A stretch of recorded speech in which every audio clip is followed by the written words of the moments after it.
Thank you so much for coming this morning to our webinar. I'm so excited to be kicking off February with Jon from Mode40. I just want to say hello and thank you. I am the Events and Engagement Coordinator here at TMA. My name is Sarah Ann Ellis. I am now going to throw this over to Jon French from Mode40 for his information. Hi everyone. Good morning. Thank you, Sarah Ann. I appreciate you offering the opportunity to come in and speak to the TMA this morning about smart manufacturing industry 4.0 and how technology is impacting manufacturing from small and medium size all the way to our large and multinational manufacturing sectors across the world. It's really changing the game. Okay, let's dive into it. I'm gonna share my screen here, and we'll get into. Okay, fantastic. So yes, we're going to be covering maximizing manufacturing potential with data, cost reduction, and profitability today. Before I go ahead and start with introductions and tell you a little bit about myself, and then roll into Industry 4.0, smart manufacturing, data collection, contextualization, visualization, etc.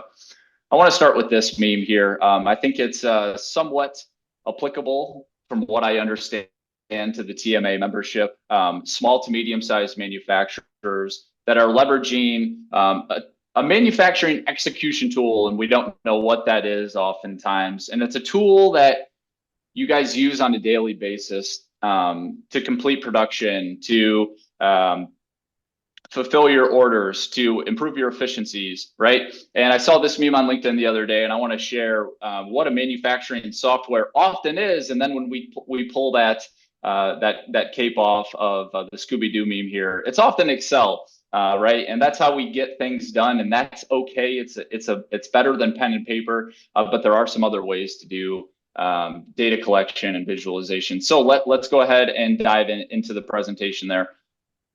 Thanks everyone again for joining. My name is Jon French. I'm a global sales exec for Mode40, and I lead our continuous improvement initiatives. So a lot of our solutions identifications, I'll go into a manufacturing facility, walk around with the plant manager, director of operations, owner of the business, understand their business goals, where they're going, where their business is heading from a directional standpoint.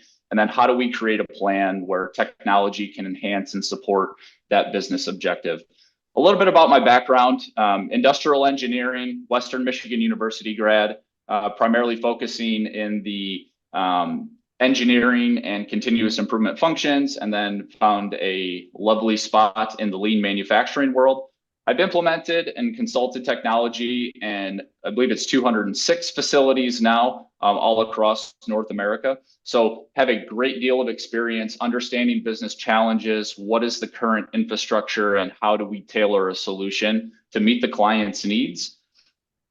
Experience in technology development, implementation, and then also I have led numerous frontline training sessions on overall equipment effectiveness.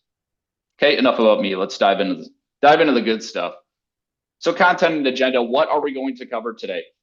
We're going to talk about Industry 4.0. We're going to talk about the business objective. We're going to talk about the power of data collection, transforming data into information, something that we can use. We're going to talk about employee impact, and then I'm going to show you guys some use cases and customer stories. So what is Industry 4.0? There's lots of jargon flying around the manufacturing community about what Industry 4.0 is. To fully understand Industry 4.0, let's start with the first industrial revolution. Think of your trains, think of steam engines, think of being able to transport, right? This is really the first revolution. Then into the second industrial revolution, we see the idea of mass production. Think Ford, Model T, assembly lines, the introduction of electricity. Industry 3.0, we introduce these robots, case packers, automation, right? Things starting to get cool. And now Industry 4.0, we are connecting all of the devices across our enterprise and enabling a cohesive ecosystem of data transfer and data flow. So that's Industry 4.0. What is smart manufacturing? I want to take a quick pivot there. Smart manufacturing is the enablement and empowerment of our frontline operator, right? Sometimes we get lost in data collection and optimization, but what is Industry 4.0 and smart manufacturing as a whole? It's how do we give our workers tools that they need to do their job? So just wanted to do some level setting around Industry 4.0 and smart manufacturing. Now let's talk about the business objective before we get into how do we collect data, how do we contextualize it, how do we visualize it, and how do we make it useful? So before any Industry 4.0 or smart manufacturing initiative, we have to be working towards solving a business problem. Is that we need more throughput? Is that I have a high cost of capital on my floor and it's not running, it's not producing my business money?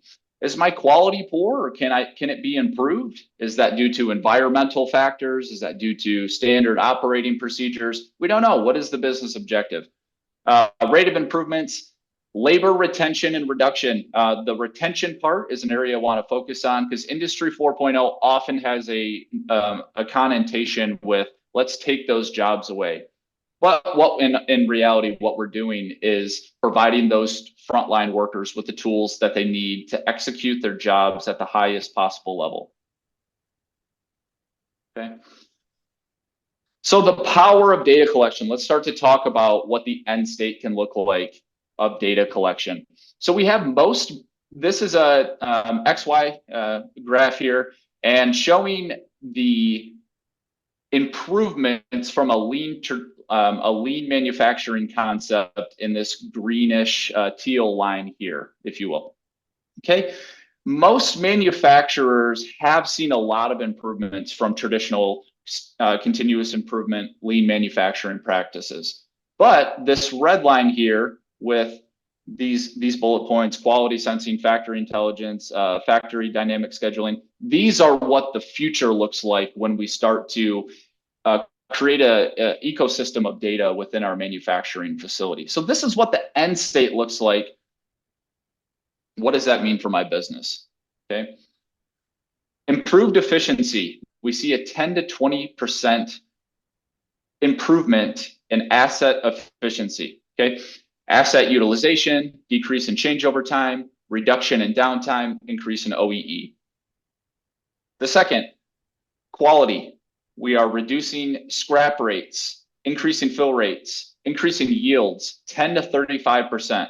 We're working through reducing costs, whether that's labor, inventory, maintenance cost, and then we are improving safety, which I know is a high standard to all manufacturers. Okay, so where do we get data, and how do we start to how do I solve a business problem that I have on hand? Well, we start by understanding that data is the lifeblood of Industry 4.0. So where do I get that data? Well, I can get that from a sensor, from the Internet of Things, if you will, right? I can implement a sensor, hardwire it back to a centralized location and pull data from that sensor. I can connect to an HMI, a panel that's on the side of a device or asset on the production floor. I can connect to a PLC. We often have PLCs all throughout our manufacturing process. So I can connect to a PLC that is wired to that machine and start to pull data. And then the other form of gathering data would be through API and existing setting up an integration between a digital system. Okay, and this just shows a quick illustration of what that data flow looks like from a high level. From the very bottom level, we have sensors. Now we're talking PLCs on the second level. We're starting to integrate some of that data and capture it all under one umbrella. So data is the most critical portion of Industry 4.0. And if we're not collecting the data, we can't contextualize the data to make use of it. I'll pause there, Sarah. I see we have a quick chat. Yep. Yes. Yep. OEE. Yep. Thanks for the question, Bob. OEE stands for overall equipment effectiveness, and OEE is comprised of three main parts. So it is machine availability. How often is my machine running throughout an 8-hour shift? It is machine performance. So what is the rate of speed that production is occurring versus an engineering standard? So if I'm supposed to make 25 widgets a minute and I'm only making 20, I am not at 100% performance. And the last part being quality. If I'm supposed to make 10 good units and I only made 8 good units, my quality is at 80%. So we combine performance, availability, and quality and multiply those together, and that gives us an overall equipment effectiveness score. And then, Bob, just to clarify, with overall equipment effectiveness, you could have a 90% performance, you could have a 90% quality, and a 90% availability, and you only have a 72% OEE. So even if you're running at 90% in all of those 3 metrics, OEE encapsulates the overall performance of the asset. Thanks for the question, Bob. Appreciate that. So transforming data into information. So how do we do that? Well, we want to track KPIs. We want to understand where what's the hook in the PLC? What am I measuring a cut on a stamp? Am I measuring a stamp on a press? Am I measuring a cut on a bag sealer? Am I measuring a widget as it passes a photo eye? So I want to start to track my KPIs. Okay, I want to start to contextualize that data in a way that is useful to the operator. We see some charts here, we see some graphs. At a snapshot, if I'm the operator, I can have a better understanding of what's going on with the piece of equipment. And then the last part of contextualizing, automating data flow is system communication. So I might have a maintenance platform that I want to talk to my ERP platform. Okay, for some reason, there's a business case there. I can connect those 2 systems and allow that data to talk. So transforming data into information. So what happens after we start to visualize some of the data from our sensors, from our PLCs, from our digital systems that we have throughout our manufacturing environment? Well, we turn pain points into profit. So we have an understanding of what's going on in my manufacturing floor.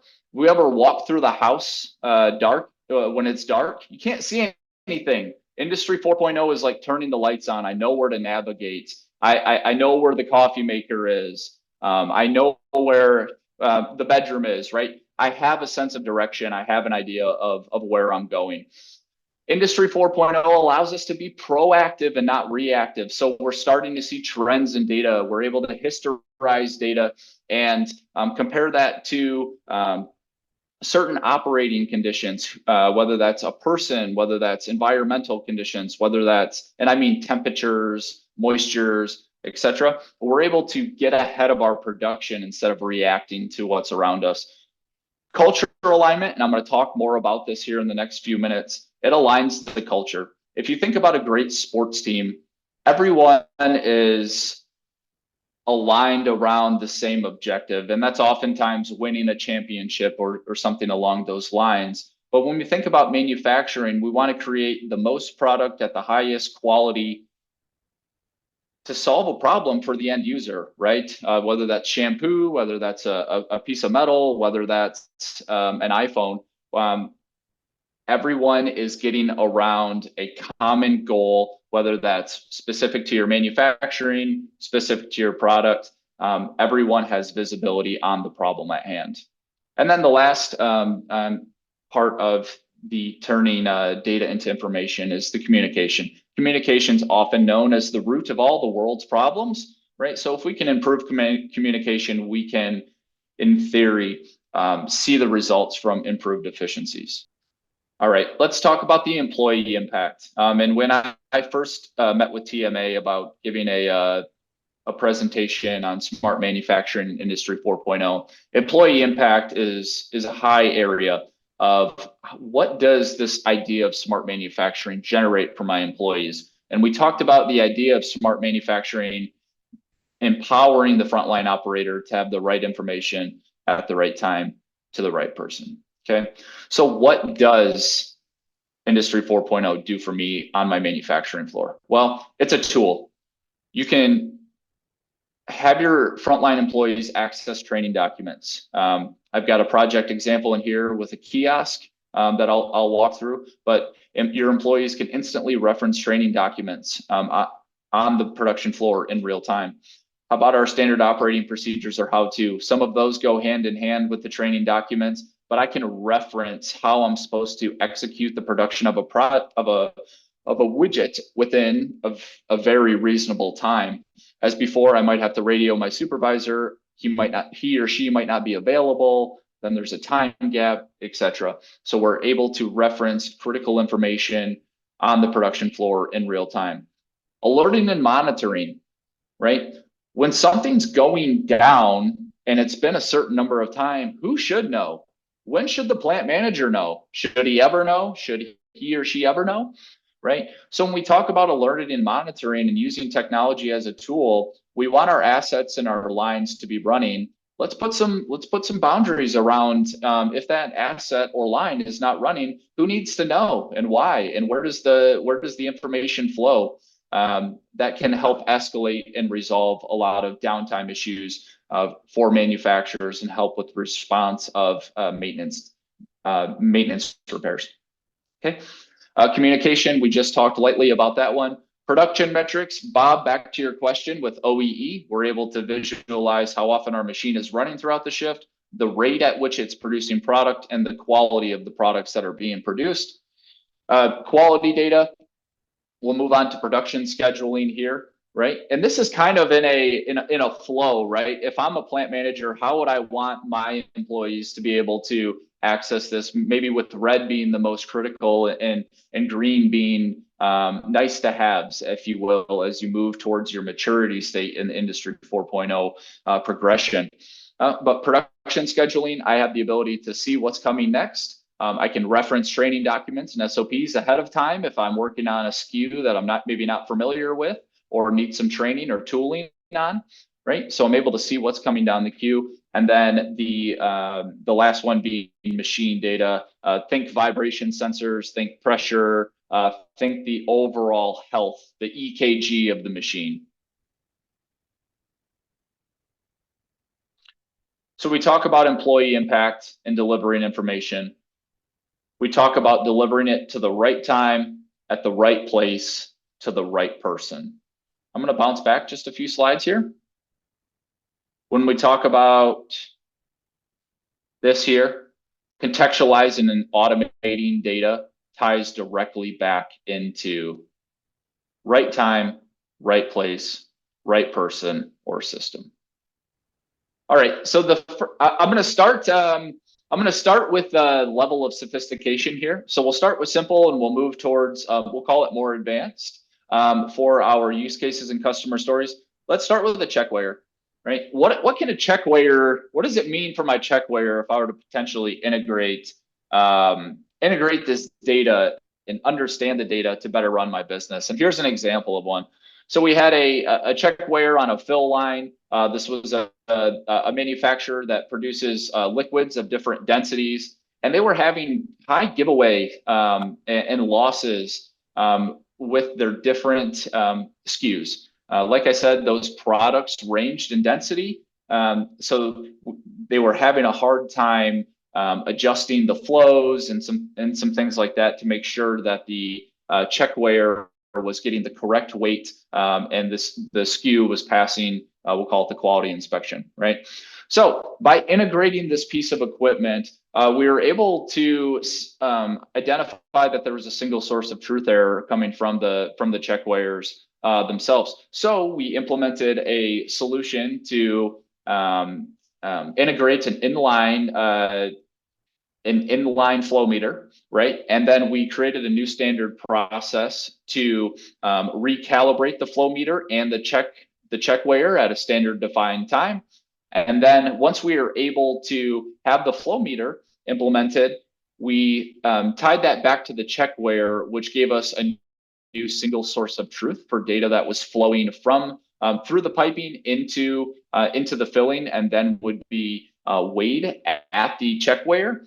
And what this enabled for the customer was an alarm system when the sensor drift would go too high. And really what that meant for us is the statistical process control was out of line. So what did that mean for the customer once we were able to provide them with real single source of truth data from the inline flow meter and the checkware? We were able to reduce giveaway by 2%. This was a savings of over $1 million per year, and they scaled this solution to 10 plus sites.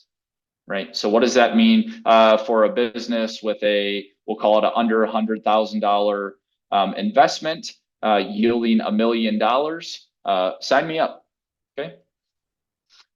Next, let's talk about asset uptime. This was a project not too recently ago. We had a manufacturer producing plastic resin, and they were having uptime issues with their most critical asset, which was their extrusion machine. So what was the problem? Throughput. They need more product, kind of a common goal across our manufacturers. And we wanted to keep that expensive piece of equipment running. We deployed an overall equipment effectiveness system onto the machine to start analyzing performance, quality, and availability. And what we ended up uncovering was something very, very unique. But the root cause analysis after a period of time running was we found that certain SKUs ran a lot worse than others, right? And we had to take a step back and look at this and go, well, why are those SKUs running worse? They're the same plastic resin beads, right? Well, they weren't. They were actually coming from a different supplier, a different set of suppliers. And it happened to be a supplier that say they were having some issues with from a quality perspective. So what they did is they reviewed their suppliers and they chose to buy more raw material from a specific set of suppliers. And what did this ended up doing for the business is they slashed their most least profitable product. So this product came from this extremely, we'll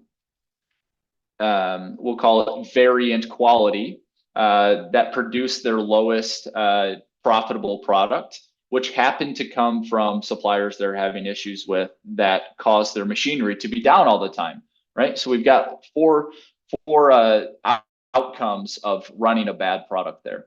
Okay, so they were able to remove the product offering they sourced from the raw material suppliers they're having issues with. They were able to remove it. They were able to spend more time on higher profitable product, and they reduced the overall downtime, the 1 month period after 13%, which meant another $185,000 in additional value generation for the business.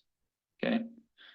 This was another under $100,000 smart manufacturing initiative. We're pulling data. We're understanding why and when things aren't going to plan. We're looking into those root causes, and we've identified a solution that impacted their business very, very, very nicely. Okay, next let's talk about maintenance lead time. This is a common ask in the industrial setting of manufacturing, if you will. So we have an issue with the maintenance team just taking too long to repair the assets. So we implemented an overall equipment effectiveness like system and enabled the operators to start coding and manually entering downtime codes. And then a few of those codes were automatically populated through automation. But what the root cause, we had a lack of timely communication being delivered to the maintenance team. So they didn't know what was down, essentially. The team was relying on cell phones and radios and, well, Susan's busy doing this and Bob's over there, right? There's no centralized location where we can see the status of our equipment in real time. So what did we do? We started to automate the monitoring and alerting based on downtime occurrences and duration. So if my machine's down for 5 minutes, my supervisor would know. If my machine's down for 10 minutes, the maintenance supervisor would know. If the machine's down for more than 35 minutes, the plant manager might get an email, something like that. Not that email is always the answer, but it is another form of communication. So what was the outcome? We had engaged employees. This is a quote from the shop floor. I remember going back and having a conversation. I believe this individual's name was Steve. He said, I have the tools that I need to let someone know, right, that my machine's down. And if he's not, the automated reporting's doing it for him, right? So how long has my machine been down? If there's an automated code, it might send with that alerting and monitoring to let the supervisors of the production area and the maintenance area know what's going on. And then another outcome that we saw was the time to resolution decreased by 22%. That's a lot of time. So we saw an enormous improvement, primarily from engaging the operations and the maintenance team and putting them on one plane so they can all work towards one objective. Once again, smart manufacturing, empowering the workforce with the tools they need to succeed. Okay. And then we saw maintenance department KPIs increase, and the customer saw additional throughput. Okay, let's talk about training and SOPs. I see we're a little bit at time here, Sarah, so I'll pick it up slightly. But we had a assembly line with high volume, high mix. So we're talking a lot of widgets going by the production line. Okay, and a lot of them are different. A lot of different conveyance systems merging on a finish area. Okay, where the employee could add X widget, Y widget, or Z widget. So what we faced with implementing a training and standard operating procedures type project was the reworks were way too high. There was quality defects in my product.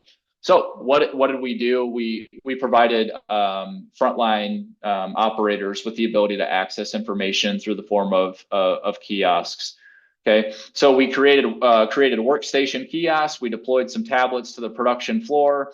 Any work cell had the ability to, within like 15 steps, access that kiosk, reference what SKU was coming down the line, check the training modules or any quality callouts that they might have in those documents, and then the employees prepared for, say, unique SKU that might be coming down the production line for them.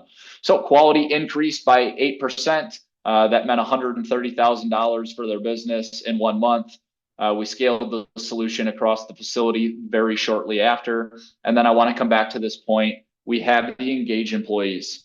I can see what needs to be done in this diagram right here. We're visual. We can see something. We can point to it.